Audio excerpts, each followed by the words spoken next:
right, hello, good evening, wherever it is that you are. Good morning, good afternoon, good evening, depending on what you're watching us live on the Connect. All right, so I want to say a big shout out to those on Facebook, to those on YouTube, and of course, our friends on LinkedIn. All right, so I need you right now, wherever that you are. I'm just going to give a bit of time for people to join in, and then as soon as you're here, please just go ahead and indicate where you're from. It's another Sunday evening, and you know how I love my Sunday evenings. All right, it's always a joy to come to connect with you. For an hour more. So amazing time that I look forward to having tonight. I have two phenomenal guests joining me. Second part of the Transforming the Narrative series. Okay, we had a great time last Sunday where I had Dokun Rimdan and Medina Saliu joining us when we were talking about shaping our reality. And in that episode, we were talking about the media, all right, and how we could use information to basically shape our reality. And it was an amazing, interesting discuss that we had, in that conversation. And so today we are moving to another area of interest, another area that is particularly something that I'm, as you can tell, if you follow me for a while, something that I'm absolutely excited about, and something that I look forward to sharing intellectual thoughts on over and over and over again. All right, so it's going to be amazing. Thank you for joining me this Sunday evening. All right, so we're going to get to it in a bit. I just want to quickly say to everybody that is joining us and everybody that will get to watch the replay. It's just the first Sunday in the month of March, but trust me, it's been like a year and a half already. So many things have happened, and to everyone that is dealing with one thing or the other, inclusive of myself, anybody who suffered loss of loved ones or family members, I want to say be strong. I want to say hold on, and I want to say just have the fortitude, to be able to carry on and to bear the loss and know that God is sovereign. All right, don't question the sovereignty of God. I just need to put that out there at such a time as this. But having said that, it's truly exciting to be here. Again, massive shout out to Duncan Rimdan and Medina Salu for being such great, amazing host. Guests last. All right, so we got a few people joining us today already. Okay, so we've got a comment coming in from Stephanie. Hey, Stephanie. Thank you for joining us. It's great to have you here. Also, just reckon a few others that have come in as well. Okay, so I can see that that's from Facebook. Hey, LinkedIn, where are you at? YouTube, folks. All right, we're also waiting for you to join in. I'm glad to connect today. Okemite, thank you for joining us today. An amazing episode, and I'm looking forward to every bit of it. All right, so today we're going to be speaking about public speaking and nation building, and it's all about connecting the dots. All right, I put up a post earlier in the week where I gave some textbook definitions of nation building and a textbook definition of public speaking, and then I left the gap in between for everybody to try and figure out what's the connect between this and that, and how does one affect the other. What role does public speaking play in the process of nation building? Because you have to first understand what nation building is and have a deep comprehension of what public speaking is to be able to connect the dots. I have two great thought leads that will be sharing the next hour with me today on the Connect, and I'm truly excited. Great brothers of mine, and I've known them in different capacity and different dimensions, and they're two people doing amazing stuff. So I'm going to bring first into the studio my brother and my friend. He will be joining us all the way from the United Kingdom tonight, and it's always amazing to have him. It's the second time, I believe it's the second time joining in the Connect, and it's funny because the first time he was here, it was in celebration of public speaking. All right, my journey in public speaking. So he was here with regards to public speaking, and by no by no happenstance, all right, he's here again, dealing with the concepts of public speaking, dealing with the thought of public speaking. I'm really, really, really glad to welcome to the studio. Let's just receive my brother and my friend, Victor. All right, so I'm bringing Victor into the studio right now, and there he is. Thank you, thank you, thank you. Hey, bro. Hey, how you doing? What's going on? Thank you so I'm much. doing great. I'm doing great. I'm doing great. When you were saying it the second time, I was quite excited because I always remember the statement Faladuro Toure says. He says, when you're invited the first time is a privilege. When you're invited the second time is an honor. So I'm back again the second time now. So it is a great honor to me. So thank you so much. Amazing, amazing, and I'm so glad to have you. And truly, it's an honor to have you as well. It's not just an honor for you; it's an honor for me as well. To have you. All right, so I'm gonna do this. I'm gonna go through your profile quickly so that we can, familiarize us with you. For someone wondering who this guy that just on about week, who is Victor? So, all right, so I'm gonna try and speak through this. All right, so Victor is an impact entrepreneur, award-winning corporate MC, and author of the book The Seasons of Life, Tools to Cultivate. Now, to help young Africans ignite change and create a better future by helping them to grow their minds, all right, and bring change lives and the continent. He has shared his impactful transformational messages to the Kingdom, United States of America, across Nigeria and other African countries, Rwanda, Ghana, and Malawi. And I trust a few more since the time. All right. He also mentors young leaders in Nigeria and across the space, and he has volunteered as a mentor with the Department for Works and Pensions, United Kingdom, to help young people of Black and ethnic minority in building confidence and personal development, preparing them for work and business environment. Victor is also the co-founder of Generation a organization that helps create sustainable community wealth in northeastern Nigeria. He sits on the board of Stop Use Foundation, a registered charity to protect women. It's interesting that we're in the month of women, right? This is the month of celebrating women across the world, all right? To protect women and children. And he's also the Youth Empowerment Torchbearer for Time of Wonder Foundation based in Kenya. He has been featured on TV, radio, and publications in Nigeria, Kenya, and the United Kingdom. He's also been featured right here on the Connect. And ladies and gentlemen, that friend and my channel brother, Victor. Wow. Hey, bro, it's always super amazing to have you. Yeah, it's always amazing to have you. It's so great to have you. Excited. Thank you. Yeah. So we're gonna into this. I have AKAN my AKAN is in the waiting room, and I'm gonna be bringing him in soon. And as we know that he's quite ready to come into the studio, I'm gonna be bringing him in soon. But let me start with so for a minute before I go to AKAN. I'm looking at AKAN right now, and I'll be bringing him right in. Hey, Victor. So 2022. How has the year been thus far for you?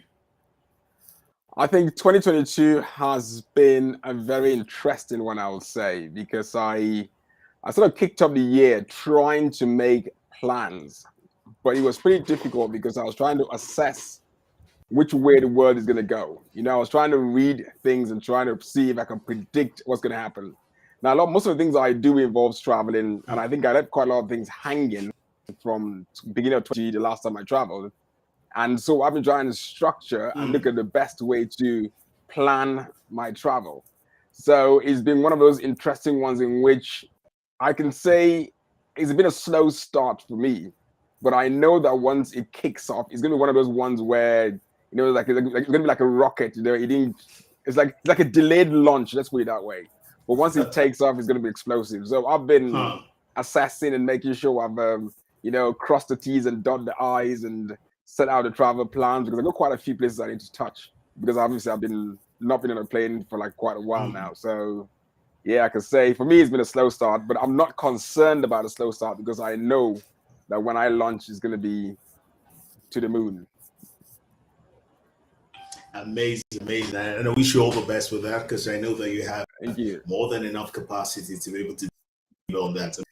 Yeah. And there's going to be an amazing year for you. So all the way.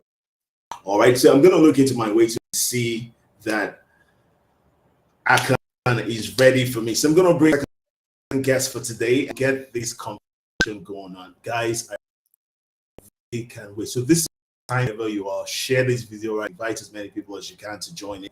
This conversation is something you really want to be a part of. Trust that you really, really want to be a part of. So now I met this, my second guest, I met this guest a few years ago. Phenomenal gentleman. I walked into an event and I listened to him and I was like, my goodness, what's going on? You know, I picked up my mobile, you know, as I have, Google up his name. You know, I needed to know how to get around to who he was. And a few things that I read that blew my mind. And I was like, wow.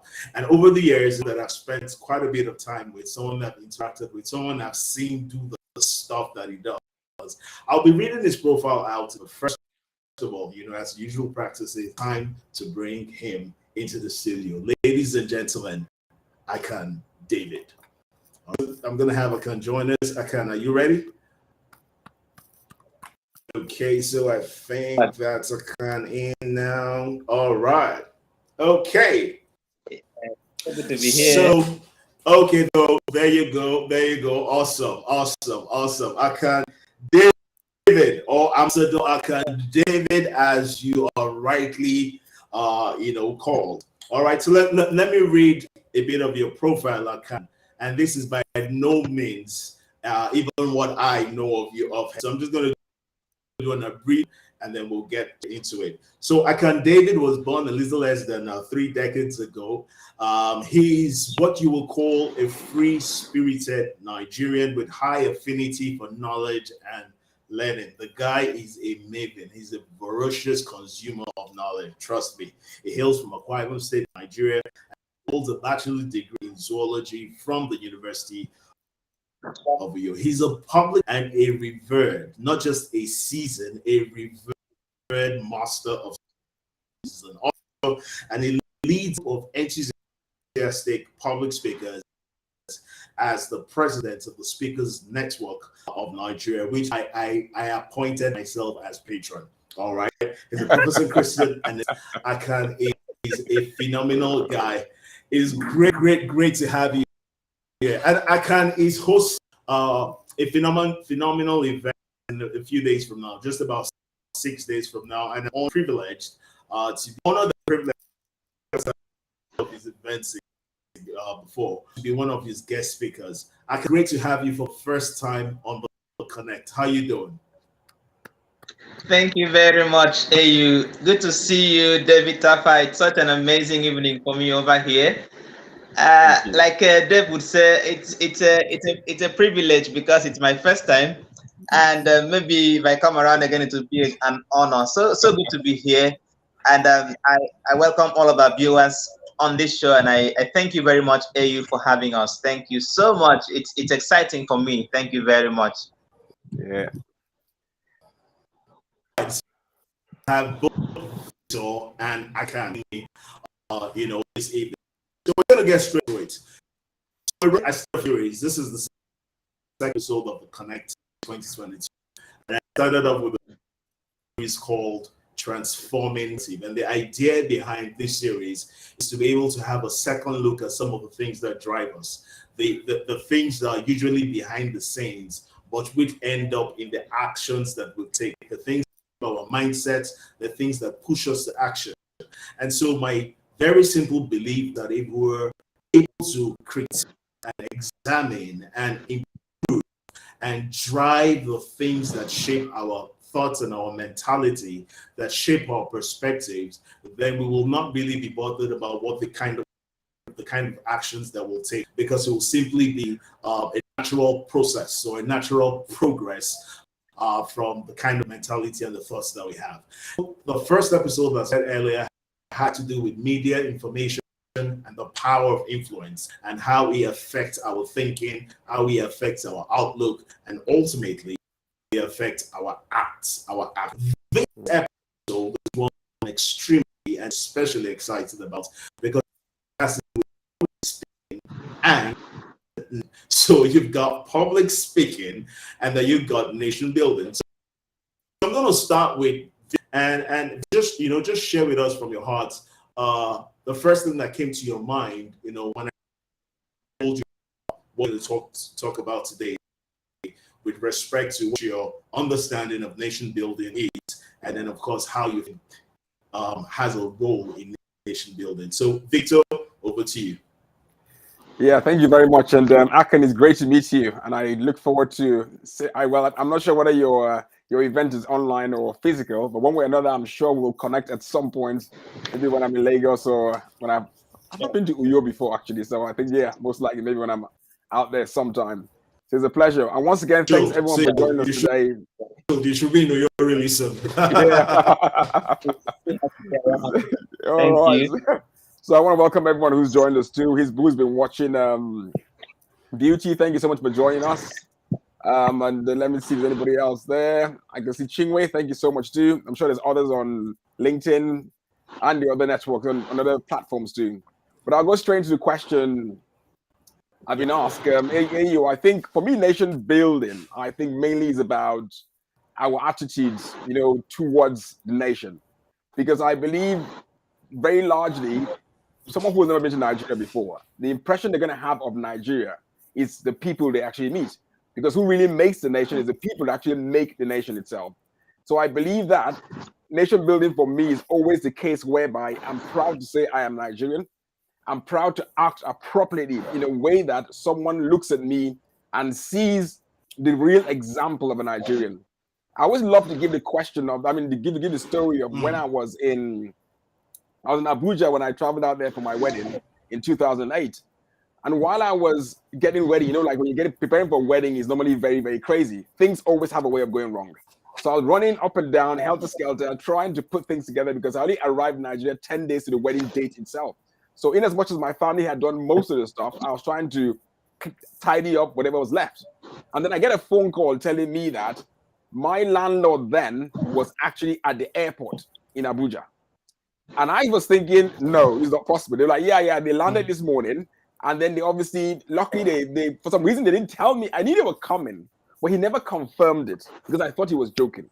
Now, this land I'm talking about is a full Englishman, white Englishman, and his wife is from Estonia. So 2 white people jumped in a plane from England to Nigeria to go and attend my wedding. Now, the whole story behind is the fact that they said they had never been to Africa before. So they were trying to choose which country to go to. And obviously, they now found an opportunity to say, okay, let's go to Nigeria because it's Victor's wedding. Because obviously, he was my landlord then, so I invited him for the wedding. And obviously, he came all the way. So his picture of Nigeria was me. Because then I lived in his property. I made sure that we looked after the property for him. I made sure everything was properly on this thing. So next time he's renting a house out to a Nigerian, he will not have that impression that Nigerians are bad, which is something that we get quite often here. So for me, nation building is mostly about our attitude towards our country. What do we portray to other people? What do we make other people think about our country? As we all know, bad news travels faster than good news. So because any small thing that happens, they can easily remember and people will spread it. I remember a friend of mine who is Ghanaian posted something positive that happened on Facebook. And then it was really great actually, because I think he shared his story on one of the papers in Cheshire, up north. And when he did that, he now shared it like a Ghana. He's from Ghana, so he shared it like a Ghanaian site, and it was on Facebook on a Ghanaian page. And then I saw it. I was like, oh, everyone's typing congratulations. Then somebody said, why aren't you guys sharing this post? This guy's making Ghana proud. If it was bad news, more people will have shared it. And I think that's really true. So when anything little happens about Nigeria, loads of people want to share it, want to talk about it. But when it's a good thing, it doesn't spread as much as a bad thing. And for that reason, the bad always tends to be in front of the good, which we can't help. It's just the way the world is, it's just the way people think. But I think we can play our part and we can make sure that we portray the real, our real country. And as in fact, I forgot to put my badge on today. Even when I go for meetings here, I'll put a Nigerian flag on when I go for events. And I get people ask me several times, oh, what country is that? Oh, what flag is that? And I'm like, it's Nigeria. And sometimes they look at me as in surprising, this is not the Nigeria I've heard about. This is not how they behave, or this is how I'm, because everyone just has that. This is not the Nigeria we think we know. Exactly. You know, so I have this thing which I say every time. I said, I like to disappoint them. Because in as much as they can find they know you're Nigerian, they're expecting a certain kind of behavior or a certain kind of thing. Then it's different. Then they don't sort of think as in he's very different. You know, so and that's my game every single time to portray that difference that we are. So to me, that's what's very important. And if I'm going to tie in with public speaking, I think as speakers, I think we have the hold up, Victor. I'm going to jump in here because I like the angle of nation building. So I think I'm going to stay on nation building for a while, you know, before public speaking. So, you know, something that's occurred to me, I mean, that example really just blows my mind. You know, here you are. The only reason why you land Nigeria was because there was a representative told him the story of Nigeria. And when I say told him, not because she sat down and told him about Nigeria, but because you showed him Nigeria. In other words, it ties in with something I've said over the years, that look, nations are not made of infrastructure value, bridges or rails or jets or not. Nations are actually made up of the hearts of the people. True. The collection of the hearts of the people is a reflection of what the nation is. So really, when we talk nation building, primarily we are talking is the people that are citizenry and territory, because they carry the soul and the message of that. And it's very instructive that you said that. I mean, because I could just imagine me, look, hey, you know what? And then, you know, something said that I also want to jump on, where I gave AKAN a bit of chance to also talk about nation building, was how you have a flag on, and I have that pin as well. And you go to places and people ask you, oh, what's this? And you tell them, oh, it represents the flag of Nigeria. And they look at you like, this is not what we think we know about Nigeria. Which means that someone else has been misread or has presented a Nigeria to them that they don't find quite palatable, that they don't quite like, that they can't singly internalize. And that for them is the picture of Nigeria. And here you are, just by who you are, what you do, they look at you and they say, how possibly can he be Nigerian? Sad as that is, reality that, you know, this whole experience is. And that's also why I say to people that in your everyday living, you don't just communicate by the things that you say. You communicate dependency, you communicate reliability, you communicate integrity, you communicate resilience, you communicate strength. And if that's what you're communicating, that's what Nigeria is with regards to you. That's your Nigerian story. I'm going now to AKAN. I'll come back to you, Victor, in a bit. AKAN, talk to nation building.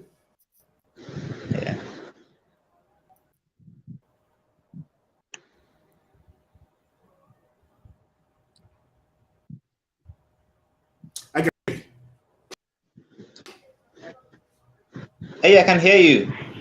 Okay, so is great. Okay, talk to me about nation. I had quite a bit of delay there earlier. Talk to me about nation building. Yes, thank you very much, AU. Good to have you once again, TARFA. It's such an amazing opportunity once again. So, talking about nation building, for me, I would love to look at it from the standpoint of the mindset and the reorientation of people's mindset as it concerns a nation. And then you really can't do this separating it from the international scene. And that's to say, in the Committee of Nations, what do people think about your state, your nation, where you come from? And now I feel that we have to start from that very point where the mindset of people are put in such a place that it can further make a nation to be seen in an advantage position. We could talk about the economy of the state. You could talk about how other people, because sometimes you want to say it's not important how people view me, but most of the times we've come to discover that in fact of a truth, it does matter what other people think about you, especially the impression a nation gives to other nations in the committee, and you know the dynamics of world politics and power, how it plays out. I feel for me that nation building just has to do with the little things we do on a daily basis, irrespective of where we find ourselves, that better puts the nation in a place of advantage. And this advantage could be academic, it could be leadership, it could be, economic, it could be just the value system of the people. So for me, I look at a nation building as building the people, the integral part of the nation itself. You bring them together and see how this can form some kind of a solid foundation for what should be called an ideal state, especially as it relates to the 21st century, state, so to say. So for me, nation building is quite something that when I got to see hear the topic, when I got to know of what we're talking about this evening, I felt very excited because, like my brother said, TARFA, I feel Nigerians and Nigeria has been in the backlight of so many wrong perception for many years now. And I'm beginning to see that we will not have it corrected until we can be intentional about it.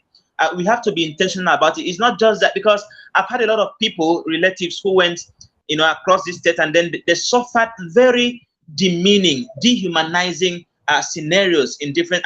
This is not even something we are hearing for the first time. It's been over and over happening over places. So I had an aunt in Canada. She went to do some renewal of visa, something like that.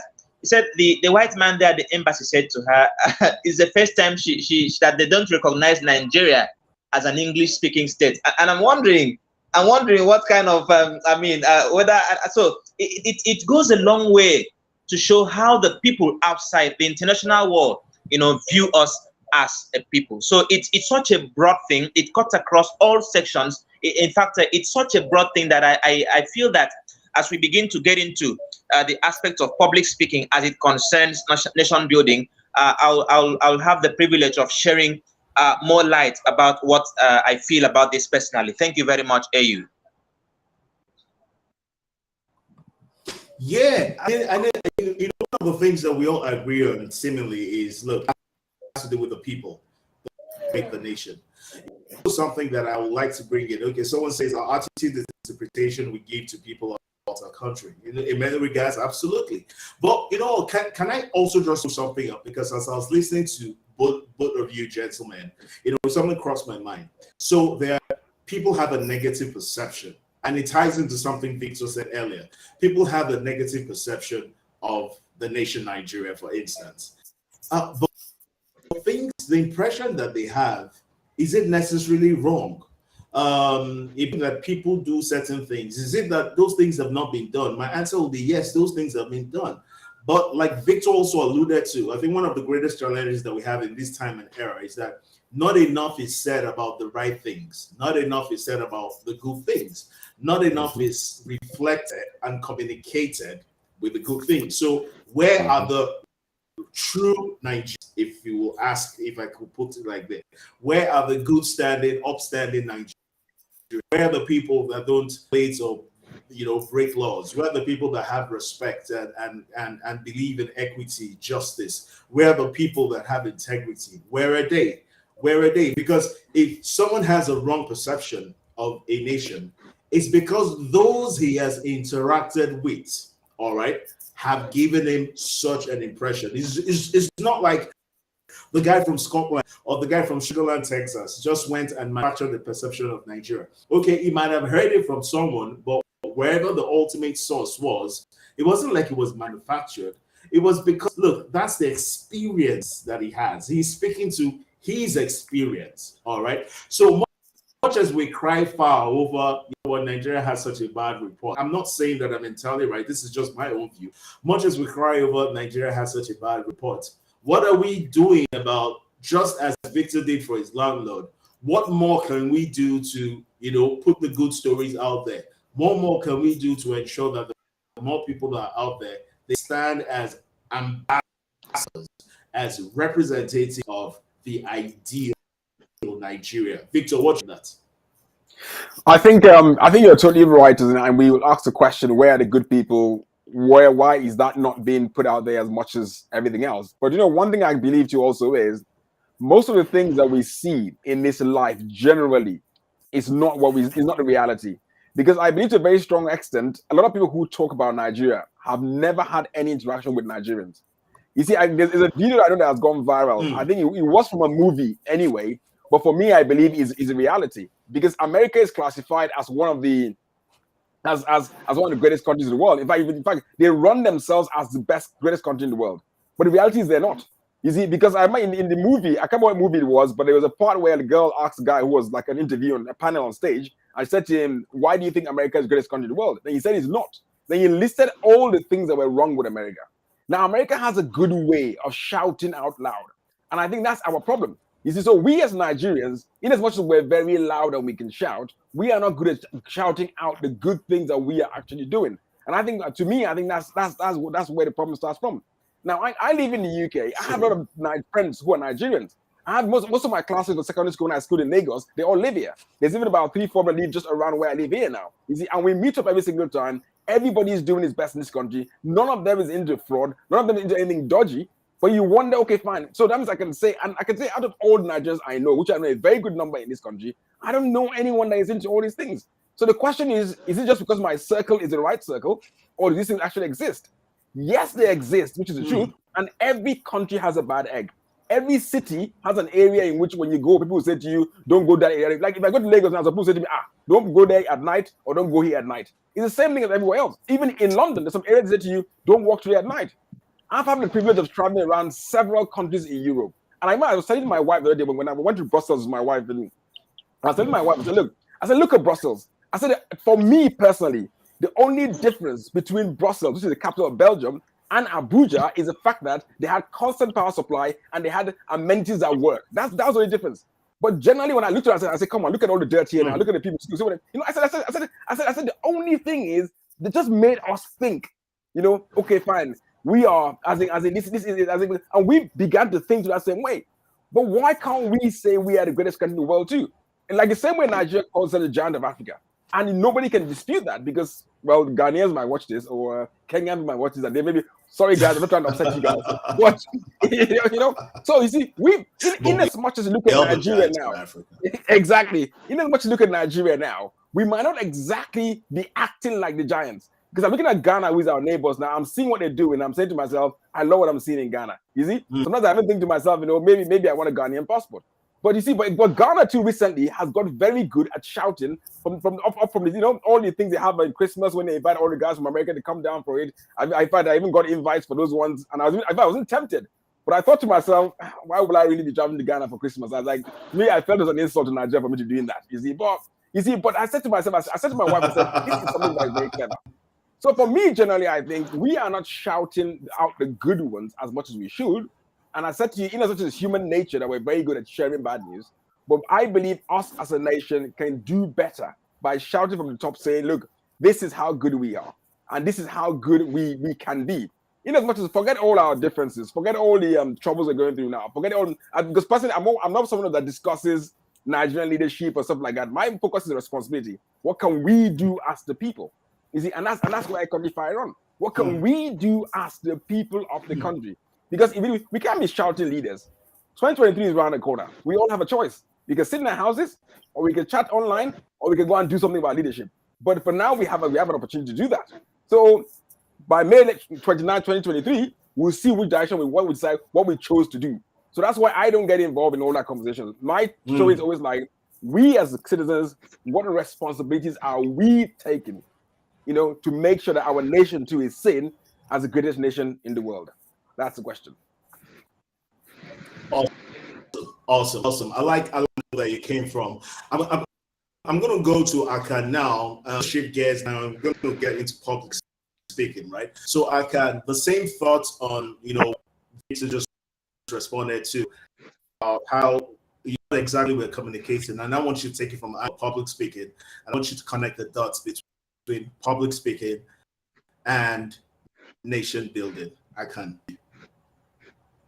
Well, thank you very much, AU. Well, public speaking for me is just communication and ideal.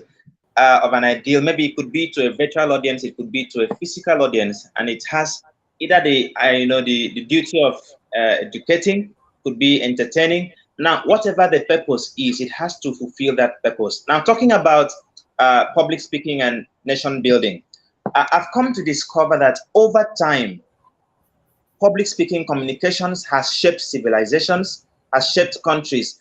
In fact, it took just a very well done speech in the negative direction for over 6,000 Jews to be killed, in the Nazi Germany and all of those fracas. And then you look at the stuff going on around in Ukraine and Russia, currently.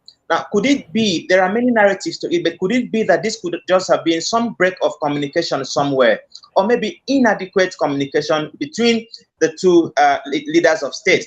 Now, coming back to Nigeria specifically, I don't know if we have really seen the trajectory that has been taken over the years. If you look at 2015, there was so much activism, so much, so many people coming out to talk about the fact that they wanted some change of government. Now, whether that change of government really reflected what we really wanted to see is left for the days to come to really prove, because we have had a lot of people come out to speak. Look, we don't want this. Like TARFA said, you see, too many times I feel the problem we have as a nation is that we feel everything should be about leadership. How about the people themselves? We have a role to play. And now, look at what happened when we had this discourse about NSAS. I think that was sometime last year.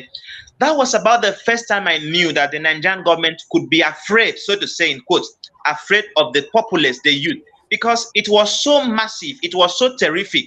I mean, that it was more like an internationally acclaimed kind of movement and protest, that this just had to stop. So I feel that there is something about intentional communication as it concerns leadership. It has to be intentional. It's not just about making tweets, random tweets. It has to be intentional, targeted at issues, targeted at problems that needs to be solved. So I feel that the place of the public speaker really cannot be overemphasized, because I've seen that miscommunication most times have led many countries to war. So, in fact, for instance, people who are into forex, they trade the international, foreign exchange market. I don't know how many people are aware that the statement, perhaps, of a head of state of a country can affect the tone of a particular currency. So I'm just looking at the economical aspect right about now. But then there is something about intentional communication as it concerns leadership, as it concerns nation building, because I feel that a people is just the summation of all the thoughts of our individual components. It's a summation of all the thoughts of the nation's value system and all of that. So when people have the opportunity to speak to some people, whether it is a gathering of few people, whether it's a gathering of many people. I recall what Barack Obama said the other day in 2008. He said, change will not come if we wait for some other people or some other time. We are the changes we've been waiting for. And that's the truth about it. Until we take the issue, the topic, the concept, the discourse, the conversation on nation building serious as speakers, and of course, we should speak to edify, we should speak to ensure that changes are there in the right places at the right time. Because, I mean, there's no point having a change that should have been effected now, waiting for 10 more years to come. I mean, so many people would have lost out in those years that were wasted. So I feel public speaking there's a whole lot of things to be done. People like Fela, people like AU, they have been sustaining conversations over time on the concept and discourse of nation building, on leadership, and how government can be responsible and responsive to the people. So for me, it's such a deep-rooted passion, it's such a deep-rooted burden, because I have seen miscommunications take down families. And of course, you know that the family is, of course, the integral part of any society. I've seen it take down, institutions like marriages, like companies, like businesses. How much more nations? Of course, truly speaking. In fact, if you go to some part of the nation, you will see that every part of, there is this bias they have about other places. For instance, if you go to some places, they'll say, okay, this is what people from here do and how they think. And sometimes these things, like TARFA said, could be very lopsided, could be wrong, could be misrepresented most of the times. But how many people are speaking out the correct narratives? How many people are saying, no, this is not what it is? Sometimes we just allow that generalistic view of things that many times are wrong to take, the upper side. I feel as public speakers, we have the burden, we have that responsibility to nation to always speak out, lend our voices. People like Shawore, that are doing a fantastic job. And I feel we have to have more people come up and discuss the concept of public speaking as it concerns nation building. And like I said when I started, it cuts across all aspects of society, ranging from leadership, like John Maxwell would say that everything rises and falls on leadership. So I keep talking about leadership because leaders are government. They are a major stakeholders in the discourse of nation building. Yes, the people are there too, but we can't do it alone. It has to be a collaborative effort. So we have to keep speaking up against all the ills we've seen, against all the things that are not working in this great nation. This is some very great nation, and then we cannot afford to take the backstage as public speakers. Thank you very much, AU. TARFA, it's so good to connect, like I said, with you. And I also want to get to know your thoughts on this particular segment. Thank you so much, AU. Thank you. Yeah, sure. That's what we got Victor here. So I'm gonna also just move on to Victor quickly. I've got a couple of thoughts about this, but I want to hear Victor's angle on public speaking, connecting the dots to nation building. He has a unique way of laying things out that I've come to know about Victor, and I'm looking forward to his thoughts on this. So Victor, go ahead and share with us. Yeah, thank you very much, AU, and thank you very much, AKAN. I think you've dropped quite a lot of powerful points here, which I can think you more or less just laid the foundation nicely for me to walk to ride on. So I believe AKAN Asari obviously, and he has linked the two together very, very powerfully, and he's definitely right. I think we as we use the word public speakers, or I can say public speaking, I think one thing that's very important is we need to learn to take responsibility for everything we actually say. In the last in the last year and a half or 2 years, I can say, when we went through a pandemic, there were several things that happened and several miscommunication that's taken place. You see, and the interesting thing is a lot of people have spoken things, a lot of people have shared things, and obviously I don't want to go into, obviously I said there's some arguments I don't get into, like things like I don't know whether COVID is real or not, or about vaccines and things like that. I don't even get into those arguments at all. I think everyone has their own opinion about it, and I just leave it to them because it's difficult. It's an argument that never ends, so I leave it where it is. But at the end of the day, I believe a lot of people have said things, have shared things, have told people several things, and now that we have the social media where public speakers can just go out there and just say what you want to say, only thing I can say to people is whatever you said as a public speaker, which I think is very important, take responsibility for it. And I think that's all it is. And I think one I respect you so much is if you go out and say stuff and later realize that, oh, look, what I said was wrong, or what I said didn't make any sense, or what I said has misled people, I believe it's honorable for you to come out and say, yeah, I have said the wrong things here now, or I got it wrong in this stage, so now I need to put things right. And I think that's where we have a very, very heavy responsibility as public speakers. And I think we have to learn to, I know we all make mistakes, we said things differently and kind of things. So, but I think as public speakers, I think we hold that responsibility very, very strongly. And so as a nation, when it comes to nation building, as AKAN said, words build and words destroy. And so we need to learn to make sure that whatever words are coming out of our mouths are actually building. It's very easy to start talking and focus on the negatives of Nigeria. I can start a live video now to talk about something about Nigeria. And it's very easy for me to drift into and realize that after 20 minutes, I've literally just finished creating a negative video. It's very, very easy. So as AKAN said, we have to be very, very intentional about what is being said and what was going out there. Public speaking, as I know Les Brown said this, public speaking is once you stepped out of your door, as if you open your house the door of your house, you step out into the outside. Even if someone is passing and you say hello to them, that is public speaking, because that is a public area and you are speaking. So it becomes public speaking. So we tend to think that you have to go on a stage and you have to talk to 15, 20, 30 Be in people. front of a microphone. But exactly, a microphone. But you don't realize that one person you had a conversation with could go away and end up talking to 50,000 people. And then that person might quote you while talking to that 50,000 people. You see, and that's how far your words could have gone. But because you didn't personally go out there to share it, but because you said it, someone else is saying it. So we got to be very, very careful what we're saying. We got to take responsibility for everything we say, and we got to be very, very intentional about everything we say. And we have to understand that, because my simple definition of public speaking is whatever you say in public. Once you stepped out the door of your house, that is a public area. Even you stop to say hello to your neighbor and you spoke about Nigeria for 5 minutes to your neighbor, if you spoke badly about Nigeria for those 5 minutes, you have just finished a speech about Nigeria, about a negative speech about Nigeria in those 5 minutes. And so that's where we need to be very careful about the kind of information we share. And we're going to be very, very intentional that whatever we are sharing is building our nation and not pulling it down. You know, I like the bit that you said, you know, how it's so easy to get drawn into the negative. And I know this happens to a lot of people. Many times I have friends that maybe do something and I have to call them on the phone, like, what really were you trying to achieve by that? It's so easy to list the wrongs and keep on drumming. Now, there's also that you said that resonates with me. It was something that AK also touched on, which is the fact that, look, you have to take responsibility for what you say.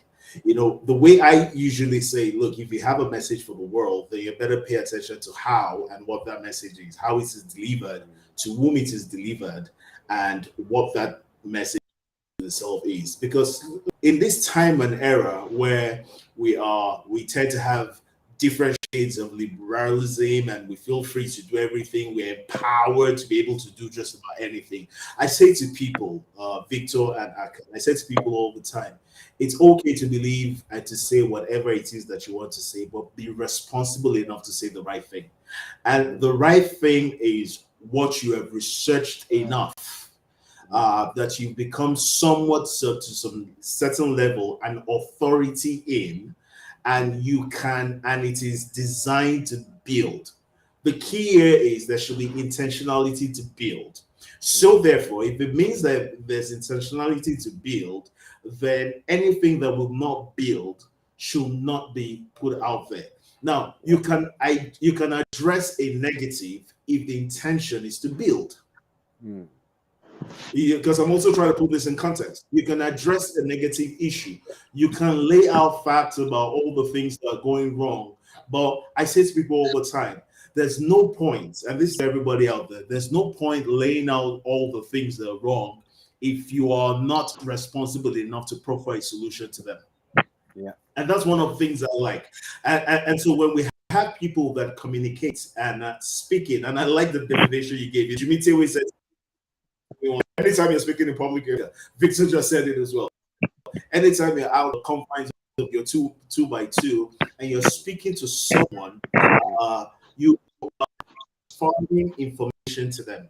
The idea here is that the information has the power to influence. Remember when I started, I talked about looking at the nitty-gritty, the foundational issues that shape our minds, which ultimately in our actions. And there's a whole process, from our thoughts to our acts. You have ideology, philosophy, then mentality, then attitude, with in action.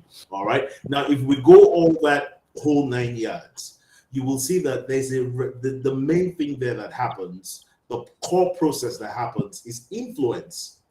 We have the power to influence people on a daily basis, on an hourly basis, per second, per minute.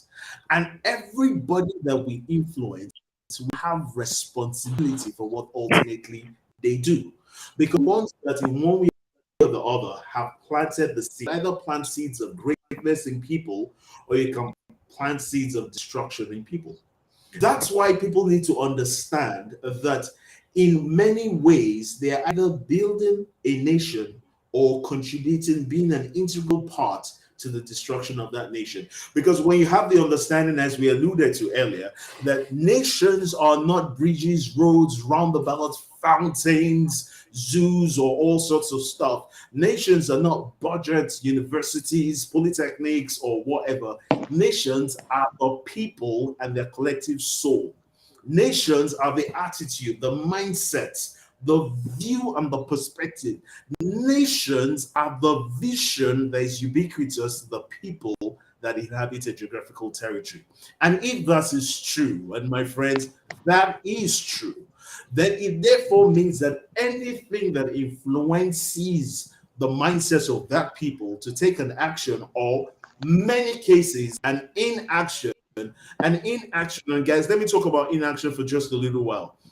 Inaction has proven to be many times more dangerous than certain actions. And so anything that makes people take an action or an inaction about the things that really matter, the responsibility lies on communication. Public speaking is so important. You talked about how one speech could send nations to war, one communication, whether it is rightly done or wrongly done, depending on what the intent is, depending on what the objective is, can create so much chaos that you will need 40 nations to come in and be able to help us sort out a situation. And this is why, to me, Victor, this is so important to us at a time as this. Nigeria, as I said last Sunday, when I was talking to Medina and I was talking to Duncan, Nigeria is pre-election year. There's so much that's going to be happening right now, so much that's going to be said wrong, so much that's being put out there right now, and it's going to, as we had as the tag last, going to shape the reality of people. And in shaping the reality of people, this is going to become what the people will therefore now go out to do. It will reflect in their every actions. It will reflect in the choices that they make. It will reflect in the things that decide to do, and more importantly, Victor, the things they decide not to do. This is how we got here in the first place. So there's that view, all right, of how building is. There's also the view streaming down to the general broad picture of communication, which was something that we discussed earlier. And I just want to repeat it for the sake of people that will, get to watch this later on, or those that joined us, at some point later than the initial part, is that nation building beyond, if you look at public speaking under communication now, nation building as an offshoot of communication reflects in the person. Again, it ties to what that's fed the person. It ties to the values. That's why the 10 values of a true Nigerian, as expounded by Philadelphia many years ago, something that I spoke about and wrote about over and over again, became something that is literally embedded in my heart and in my soul. Because the people without values can never be a great nation. True. And so you will say that, okay, there's so many things that you consider as being immoral, yet those nations seem great. Look for those that are upholding certain things. They are the ones that made the nation great. And the people that you are looking at right now that perhaps don't have the right values are the ones actually taking those same nations down. So now, if we look at all of that, Victor, and we come, to the core of the matter is that, look, everybody, they say everything rises and falls on leadership. I know that AKAN was talking about leadership as an entity, as a government that oversees a people, and that you have a people, responding to the government. But whilst I agree 100% with that, I would like to shift context so that we do not lose a sense of responsibility. The leader is everybody named and called by this nation. Because you have, first of all, the responsibility of self-leadership before you can even begin to talk of national leadership or sub-regional. So there must first of all be self-leadership. Haven't you heard that it really permits that happens? And so everything that you see, however you may cry foul, are the things that you directly or indirectly permit. They're the things that you cried out about or you went about. They're the things you did nothing about or you did something to propagate and to push. So now streaming down from communication to public speaking, right? And this is where my burden lies, gentlemen. public speaking now should be, and I believe that at a pivotal time as this in the history of this nation, all right, public speaking should now be seen as a tool to further propagate what will build nation. It has to be intentional. It has to be intentional enough. And I say it again, as much as we have done, gentlemen, not enough. In fact, the more we do, the more I realize that there's much more to be done. Because when you come across a group of people, you'll be shocked at what their view on certain things are. You wonder, how did we get here? But guess what? They're not amiss because they fed on something. They heard somebody that they considered to have a measure of integrity. Somebody they consider to have a measure of authority. Somebody they consider to have a measure of knowledge and quote unquote wisdom. Say something, and they believed it. Yeah. So who are you believing? Yeah. Who are you believing? Good question. AKAN, I'm glad to see you back. You've been in and out. I'm glad to see you back. I want you to. AKAN, you are taking. Let me quickly comment next Saturday. You have an amazing event coming up next Saturday. I'm privileged and honored to be a guest speaker at your event. It's the role of public nation building. Very, very. In fact, it is like put together with this episode of Connect. What do you intend to want to achieve with your event? Yes, thank you very much, AU. I've discovered that primarily, especially the younger generation, and of course this social media age, there's a lot of miscommunication going around and making the rounds that truly misrepresents this great nation. And of course, you know, a great number of Nigerians, young people, have some level of a track record of massive followership on various social media. And then this is something that, if harnessed in the positive, could do the nation a great deal of good. But too many times you discover that you channel these energies in spreading negativity. And it also came at a burden because you see, we are in a season, we are moving to a season where you're talking about change of leadership in the nation as a whole, where there is usually most of the times a deviation from effective communication. So this is just to tell people, look, you may not have a particular person in mind, but then we can still be civil. We can be civil as a people in our communication. We can just be all around intentional, like AU said, about the information we pass. So this is gathering people, and it's an assemblage of master of ceremonies, an assemblage of on-air personalities, people who have passion for whatever niche of public speaking, and maybe people who just ordinarily want to get better at effective communication. So it's just like some kind of ecosystem of public speakers, of communicators, of people who just have some kind of, because we have scattered, we have brought together people from different aspects of communications, from the new media, and we are just trying to say, look, if you have some level of followership on the social platforms, why not derive some kind of trajection from that crowd and then make this nation greater than we're already doing, by being intentional with what you communicate. So it's more like bringing people from different aspects of speaking, whether it is corporate speaking, leadership, business communications, inter-relationship communications.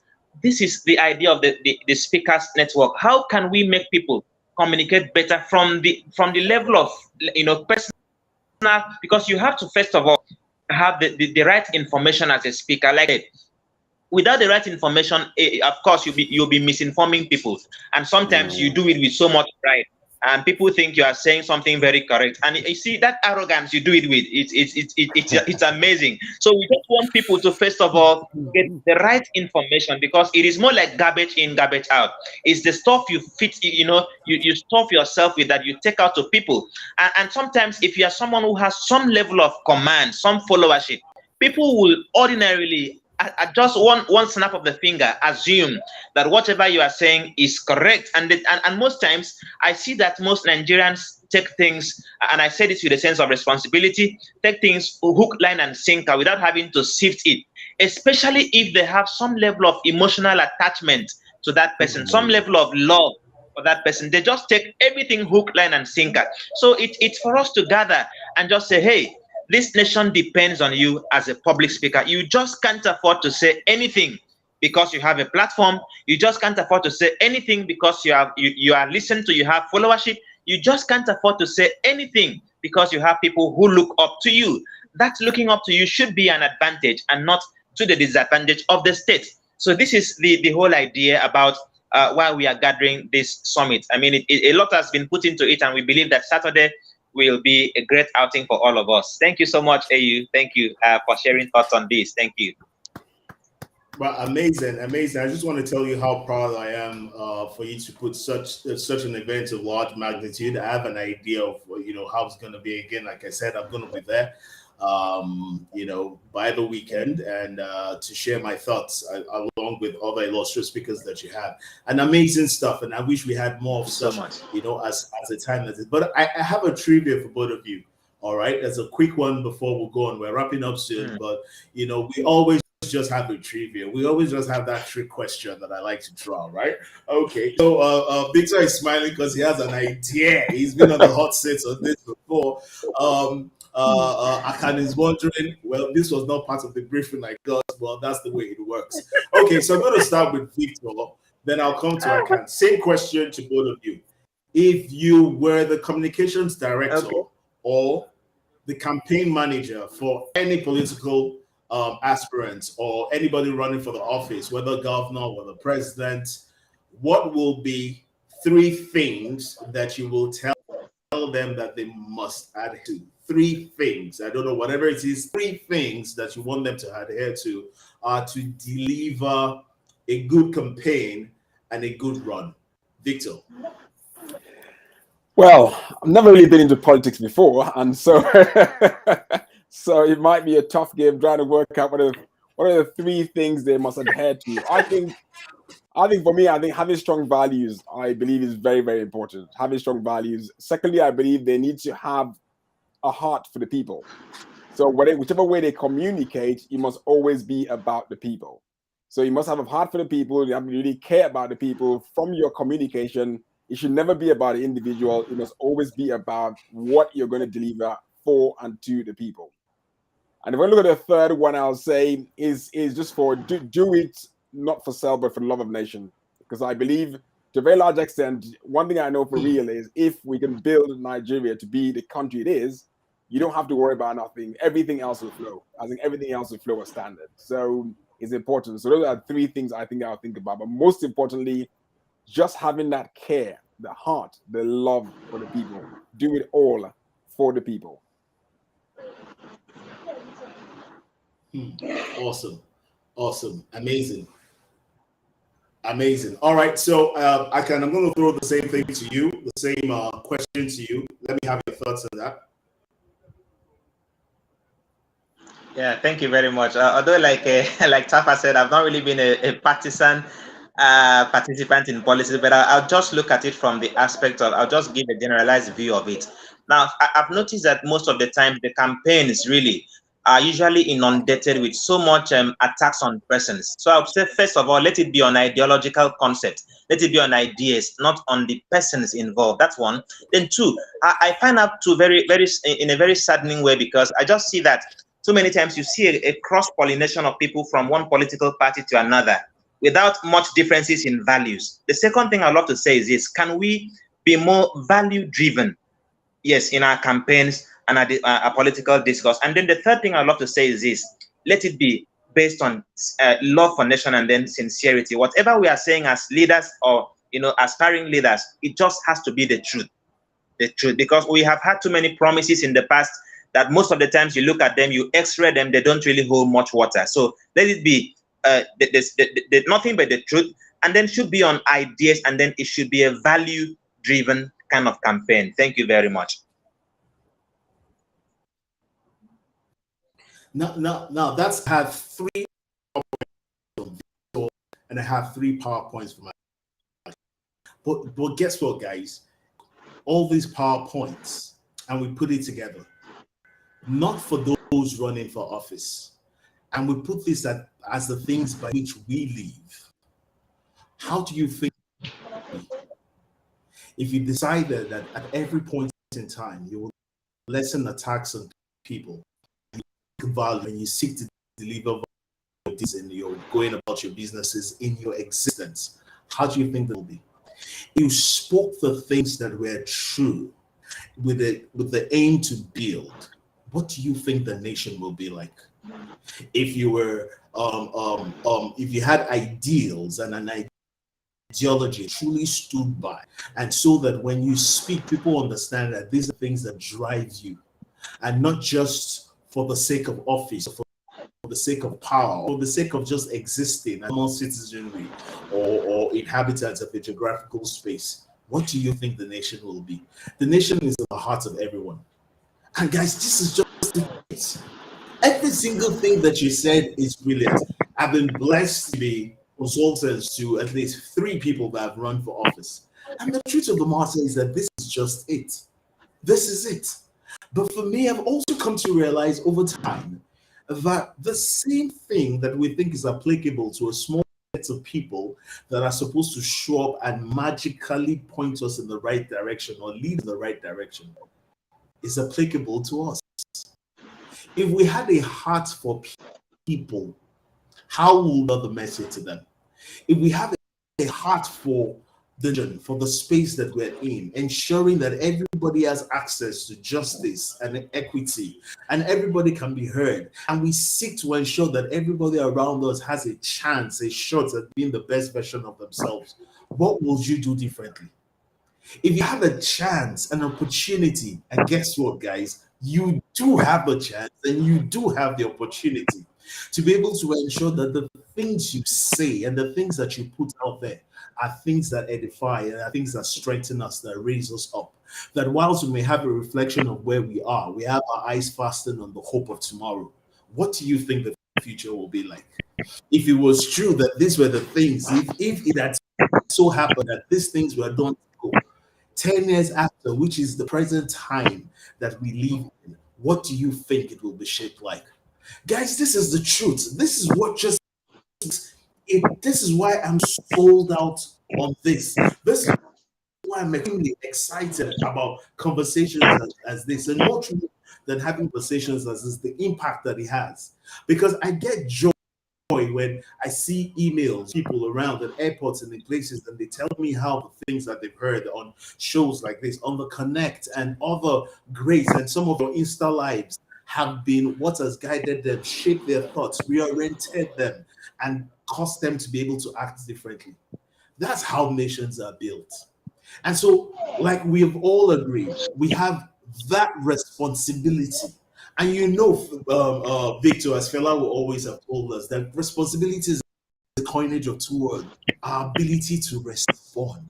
So our ability to respond, which is hinged on our capacity, and our capacity is hinged on the things that we believe that we can do and can do. So if we scale back to the very beginning and look at the things that we believe, check and critique and examine those beliefs and question the information that we have grown on, the we feed on, and the things that drive our perception and our perspective and the way that we look at things, which relate to the things that we do and the utterances that we make, then I believe strongly that we begin to get it right, or not just on one phase, not just on one level, but across board when it comes to nations. And this is, gentlemen, the truth. The truth that we must on daily basis be so into, so that even our subconscious mind only delivers that which builds. We must intentionally build. And public speaking is the basis, the foundation, guys, trust me, the foundation of nation building, as it is. The foundation of nation building. Yeah. We are 10 minutes past the top of the hour, and I'm really stirred up. I could go on and on and on and on about this. But I'm going to give you an opportunity to share your closing thoughts. Jovi, it's good to see you. Jovi, we're talking about what's the focus of discussion? We're talking about public speaking and nation building. To have you here, Jovi. All right, so I'm going to go to Victor and then to AKAN. Give me your closing thoughts for tonight on, the this. If there's anything you want to leave out there, please go ahead by all means. The floor is yours, Victor. Thank you very much. I just want to say I appreciate being here today. I've learned so much myself, and I think it's not just about being here too. I always love connecting with new people. So AKAN, we've connected for the first time. I'm sure I can call you my friend from today with permission. Hopefully you allow me to call you my friend. So, thank you, AU, for inviting me back for the second time. I appreciate you. And for everyone that's joined us today, thank you so much for being part of this conversation. And I'm sure you've taken something powerfully away. My closing thoughts would just be, I love what you said about inaction. I think our biggest problem, even as a nation, has been inaction. When it comes to either voting or preparing or building a nation, we've got to a stage whereby everybody has basically, maybe I could say, got tired. Because I just want to say, God forbid we find ourselves maybe in sort of where Ukraine is going in, and he say, okay, fine, who's willing to fight for the nation? I always wonder how many Nigerians will have felt that love for nation to decide, you know what, I want to fight for my nation. So I really wish we can rebuild that love in our hearts for our nation. I'm just beginning to care about each other as we move forward. And we're talking about public speaking. Just want to say, whatever you say, especially now, as AU has said, especially now that we're building up to an election, there's going to be so much news, negative going on around, or even fake news trying to stir up, horrible things in our hearts.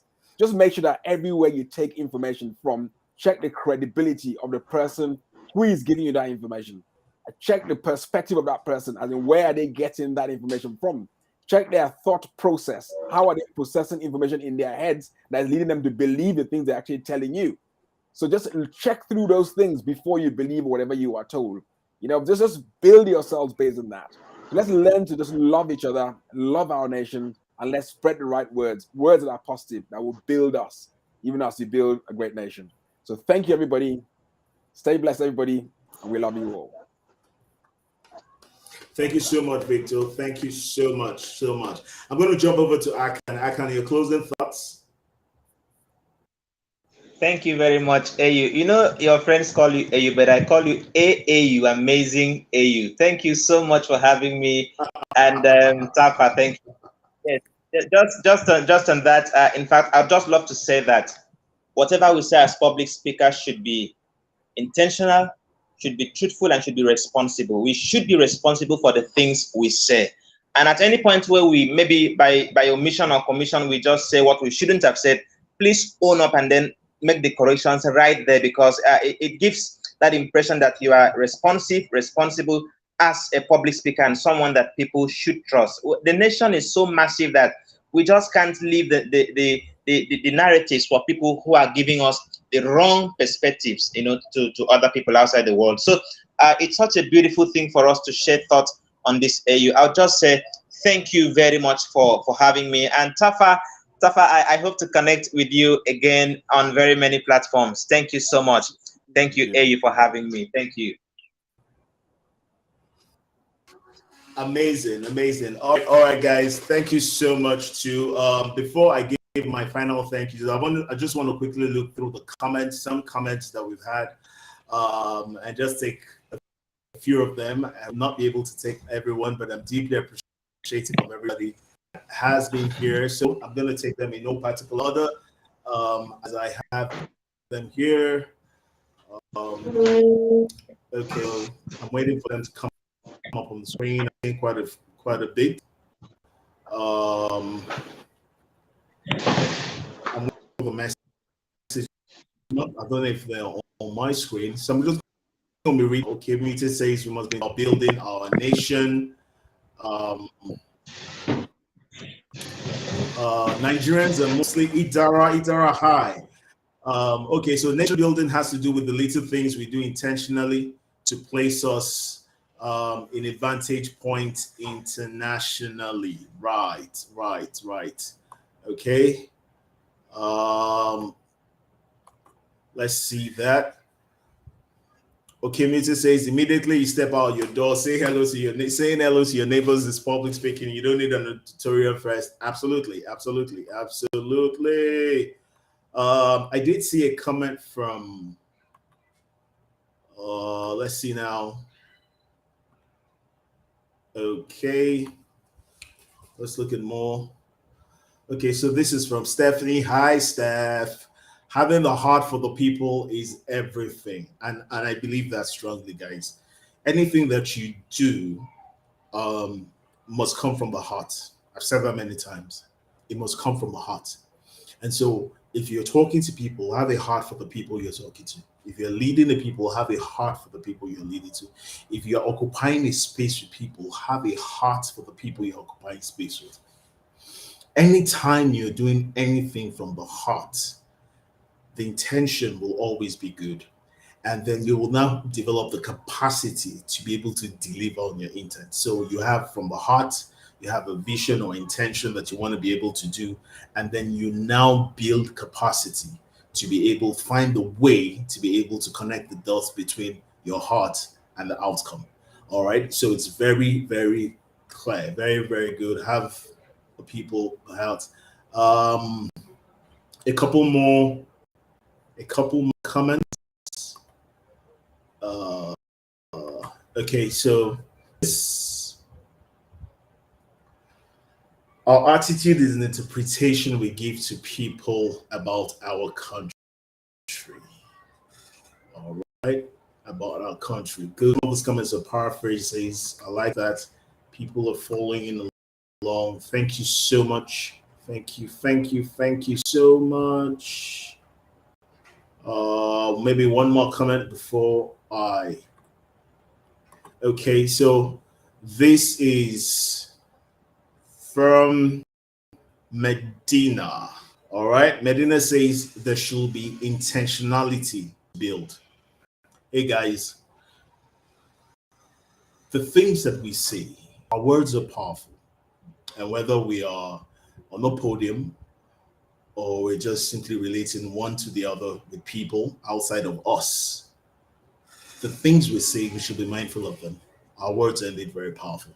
I've come to learn that over the years. And so words shape. They're either shaped to build or they're shaped to destroy.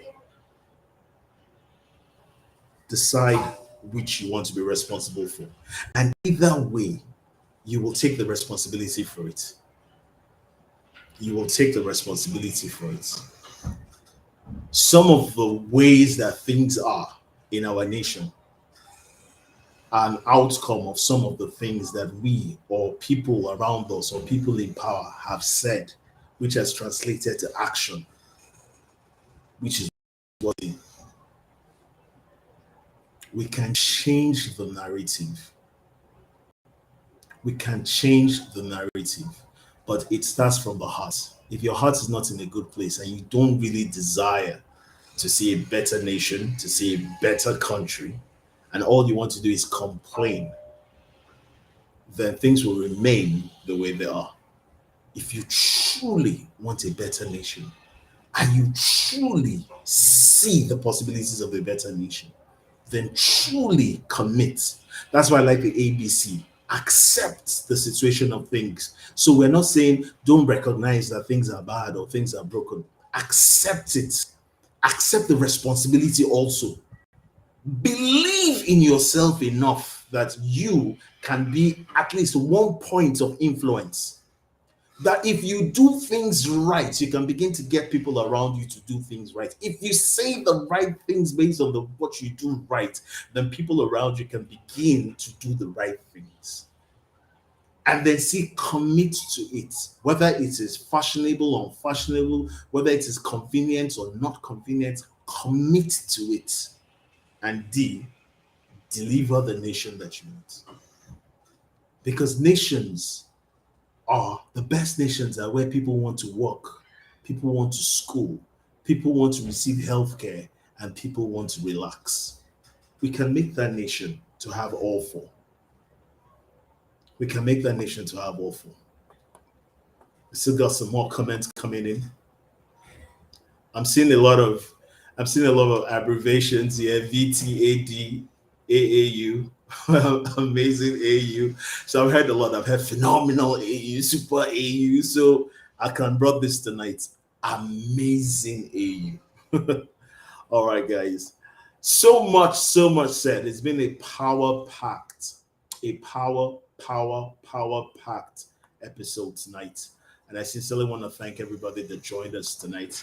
Thank you to my special guest, AKAN David, super AKAN David, and the phenomenal Victor TARFA. So I've given them tags and titles as well.